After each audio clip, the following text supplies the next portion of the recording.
This, of course, is a story we've been following for quite some time, and it's one of our leading stories. So let's get an update on the situation then at the Lebombo Border Post now. Over the past couple of weeks, that border has been opened as well as closed frequently due to the tensions in Mozambique. Nqobile Madlala joins us now for an update on what exactly is going on. The latest, of course, a statement coming through as well with regards to this. Nqobile, won't you just give us an update on the situation?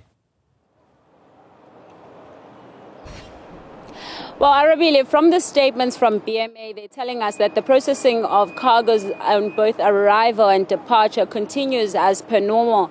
And of course, they have the numbers from Sunday, where they say about 52,252 people, travelers, were processed in this area. Now, you'll remember that not only is it the time where there's peak time for people to travel, mainly because Lebombo border will see most of South Africans, especially coming this side for holidays, but you're also seeing quite a number of people that are deciding to go home. Now, I want to show you just those activities taking place.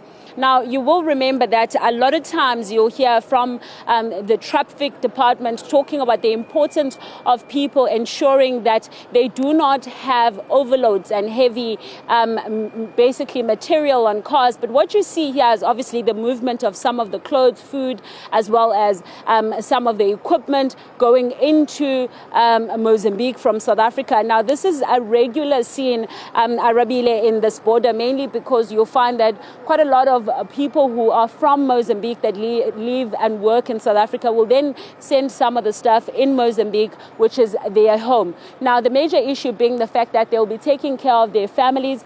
One of the issues in Mozambique is that there's high unemployment, which is really quite an issue for people that live within Mozambique. And this is why they decided then to support the opposition, because there were plans that were put in place, or rather spoken about during the election moments, where they spoke about the fact that they want to eliminate the unemployment, the high unemployment that takes place within this area. Now, where we are actually just a stone throw away from Rosina Garcia.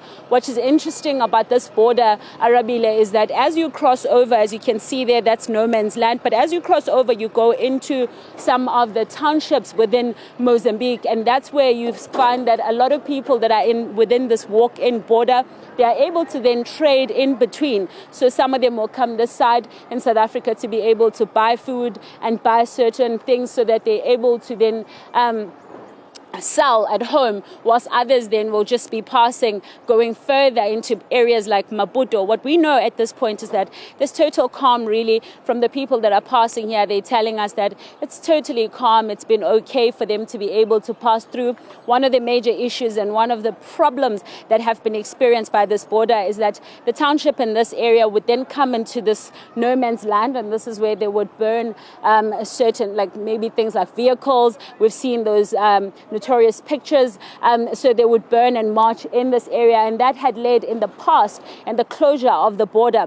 And this is also the part where the trucks would then be blocked and wouldn't be able to go over. And as a result, on this side of South Africa, you'd see a much longer traffic.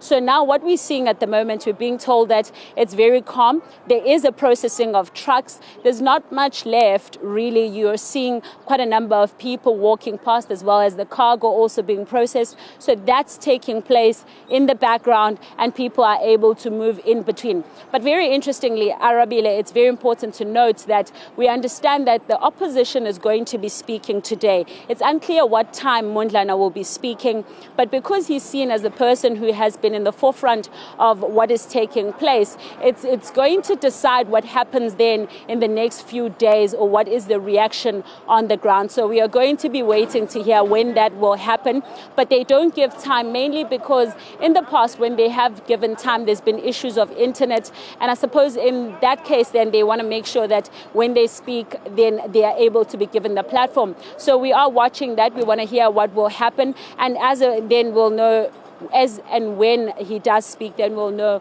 what is the way forward for this community that is just a stone throw away from South Africa, but also for Mozambique, in a sense of deciding which side they are standing on. Yeah, border management control, of course, authority, should I say, then, of course, putting out that statement as well, really Clarifying some parts there as well to us. Unemployment rate there, more than 3%, of course, in Mozambique as well then. But it really is about that GDP as well, which is a struggle for the country, struggle to grow. And then you had the election situation, which, of course, has not made a lot of people too happy, of course, then as well. So we'll certainly wait to hear from the opposition party as well. Nqobile Madlala, thank you so much for that reporting then for us out at the Lebombo Post. Of course, the story we're continuing to focus on here on Newzroom Afrika.